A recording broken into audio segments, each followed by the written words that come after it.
teruskanlah perjuangan demi agama, ku rela berkorban. Kan banyak sekarang itu majelis Yasin, majelis Yasin tahlil, Quran, baca Quran, kemudian taruh bawah Qurannya. Anda menghinakan Al-Quran itu. Kan banyak tuh Yasinan di mana-mana. Saya sering melihat pas lagi Yasinan baca tahlil, buku Yasinnya ditaruh di bawah. Anda menghinakan Al-Quran itu. Kan ada dalam kitabnya ada adabul hamlul Quran, adab-adabnya membawa Al-Quran. Terus bagaimana caranya? Langsung, Pak, itu Quran, sampai taruh bawah, dosa itu. Ya akhirnya orang akan tidak simpatik dengan kita, apatis akhirnya. Jadi akhirnya nggak berkenan. Bagian tersulit dakwah, saya ulang lagi, yaitu supaya orang ini nggak tersinggung, Pak. Jadi caranya gimana? Anda ambil satu persatu. Anda berdiri, karena bagi majelis Yasin. Anda ambil satu-satu, ngapunten nggih, Pak, ngapunten nggih, ambil satu-satu. Anda memuliakan Al-Quran bukan dengan cuman mulut Anda, cuman gerakan Anda apa? Cuman ngomong tok, semua orang bisa.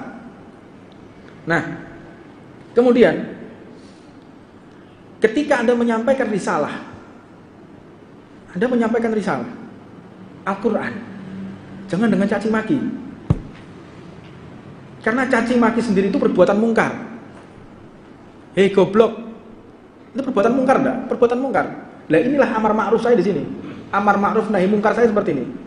Saya kan banyak tanya, Habibku kapan amar ma'ruf nahi mungkarnya kapan? Nahi mungkar saya menasehati orang yang berbuat mungkar. Siapa mereka orang yang mencaci maki? Ini nahi mungkar saya seperti itu. Ada orang mencaci maki, pejabat dicaci maki, polisi dicaci maki, tentara dicaci maki. Nahi mungkar saya menasehati mereka. Kalau mungkin nahi mungkar sebagian dari mereka dengan hizbah, dengan demo. Nahi mungkar mereka dengan menutup tempat maksiat. Teman nahi mungkar saya diajarkan oleh guru-guru saya menasehati orang yang mencaci maki. Anda boleh nahi mungkar, tetapi jangan mengurangi kehormatan orang yang berdakwah di jalan Allah Subhanahu wa taala. Nah, kemudian apabila kita menyampaikan risalah ini dengan cara-cara yang tidak benar, maka dakwahnya akan semakin jauh, semakin tidak diminati, dan mereka jauh dari kebenaran. Kembali kepada permasalahan ini, saya jawab, habaib mencium tangan siapapun tidak mengurangi harga dirinya habaib. Habaib mencium tangan anak kecil, habaib mencium pelaku kemaksiatan, tidak mengurangi apapun. Bahkan ini adalah cara yang paling tepat untuk menyadarkan seseorang. Cerita Habib Mundir Al-Musawa, nafa'anullah bi'ulumih. Habib Mundir itu, Habib Mundir ini pernah melawan satu preman. Preman ini menentang habis-habisan majelis Rasulullah, ditentang habis majelis Rasulullah. Tiba-tiba preman ini ikut serta berdakwah bersama Habib Mundir. Orang pada kaget semua, sampai isunya kemana-mana. Ada pasukan jin barat dan pasukan jin timur lagi berkelahi. Jadi pasukannya Habib Mundir itu ada, pasukannya preman ini juga ada. Sama-sama punya ilmu gaib. Diisukan seperti itu. Ternyata pasukan bagian blok barat kalah dengan blok timur. Bloknya preman kalah, ambil pasukannya Habib Mundir. Wah, ini isunya kemana-mana. Akhirnya si preman ini bersama Habib Mundir berdakwah bersama Rasulullah. Terus ketika Habib Mundir tanya, Habib, apakah benar ada cerita seperti ini, seperti ini? Nah, kebetulan Al-Fakir yang cross check sendiri. Aku biyen seneng ngelenian, aku seneng aku biyen turu kuburan, ya nginep di kuburan sak minggu sak ulan ku biasa biyen. Tak durunge oleh hidayah.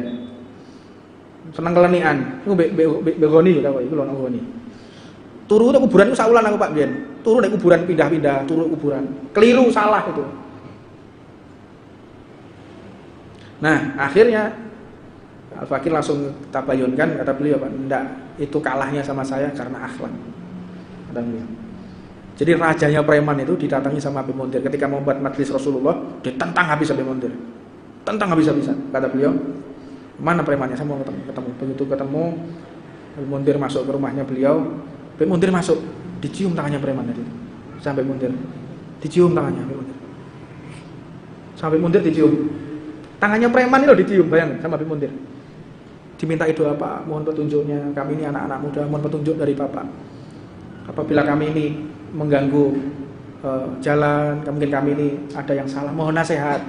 Ini preman backing narkoba, backing miras, preman ini nentang majelis, melawan. Saya akan tantang itu majelis, saya akan rubuhkan itu yang namanya panggung-panggungnya majelisnya Rasulullah.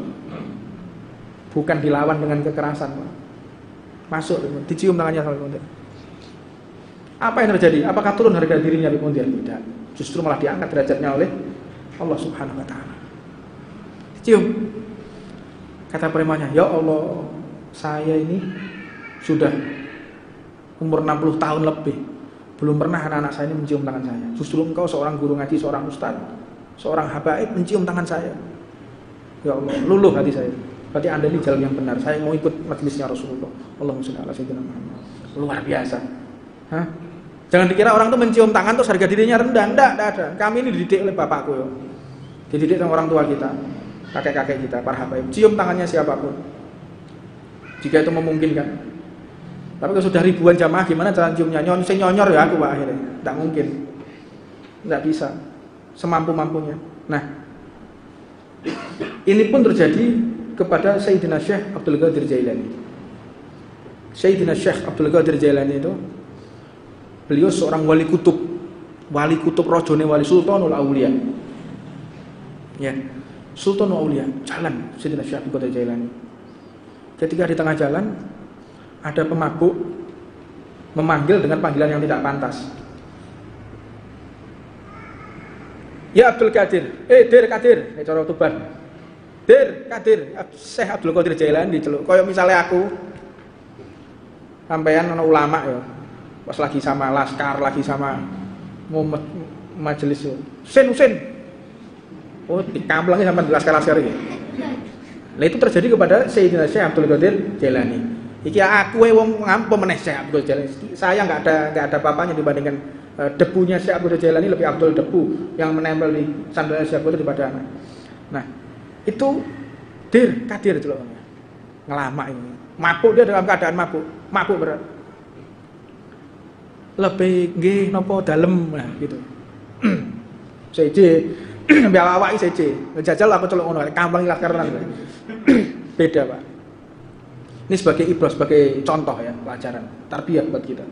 Ketika dipanggil lebih hal Allah qadir. Apakah Allah itu mampu? Dijawab oleh Sayyidina Syekh Abdul Qadir Jailani. Ya, Allah itu mampu. Jalan lagi. Dir Qadir, celuk meneh. Hal Allah qadir. Apakah Allah itu mampu? Beliau noleh. Iya, Allah itu mampu. Jalan lagi. Dir, ini toh. Celuk meneh. Hal Allah qadir. Apakah Allah itu mampu? Nangis ya Qadir Jailani. Nangis yang luar biasa. Nah, ketika beliau jalan dan mengatakan, "Tolong wong iki gawa, rawat dia, premakno, terus kebutuhannya apapun cukupi, bawa ke pondok cukupi, istimewakan, jangan sampai hatinya kecewa." Kenapa seperti itu? Karena dia menanyakan hal Allah, apakah Allah mampu, hal Allah qadir. Kenapa? Artinya gini loh. Waktu dia bertanya, hal Allah qadir, apakah Allah mampu? Itu masuk ke dalam hatiku. Apakah Allah mampu mengampuniku? Maksudnya ini kayak ngono. Apakah Allah itu mampu? Maka jawab, aku mampu. Kemudian jalan lagi, tanya yang kedua, apakah Allah mampu? Itu pertanyaan kedua, maksudnya apakah Allah mampu memasukkan aku ke dalam surga yang paling tinggi, menjadikan aku seperti dirimu? Mampu, Allah mampu, jawab. Yang ketiga, tanya lagi, hal Allah qadir. Itu artinya Allah mampu tidak membalikkan takdir. Aku yang jadi kamu, kamu yang jadi aku. Iso apa Allah? Maka itu aku menangis dan aku tidak berani menjawab. Itu loh, seorang wali Allah, orang yang soleh, ketika mendapati apapun husnudzon, kedepankan prasangka baik. Jangan suudzon, jangan buruk sangka, jangan jelek hati kita, jangan rusak hati kita. Contoh orang-orang yang soleh. Makanya cerita seperti ini nih penting kita pelajari, kita ambil hikmahnya. Untuk apa? Untuk kita menata hati, Pak. Ojo suudzon. Dan mudah-mudahan kita bisa meniru akhlaknya para aslaf kita, para salaf kita.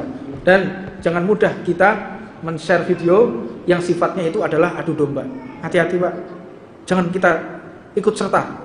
Ini Anda pertimbangkan dulu. Karena apa yang Anda lakukan pertanggung jawabannya berat ketika nanti di akhirat. Wallahu a'lam. Rabbana atina fid dunya hasanah wa fil akhirati hasanah wa qina adzabannar. Wa 'allamana ma syikhuna wa ila hadratin nabi Muhammadin sallallahu alaihi wasallam.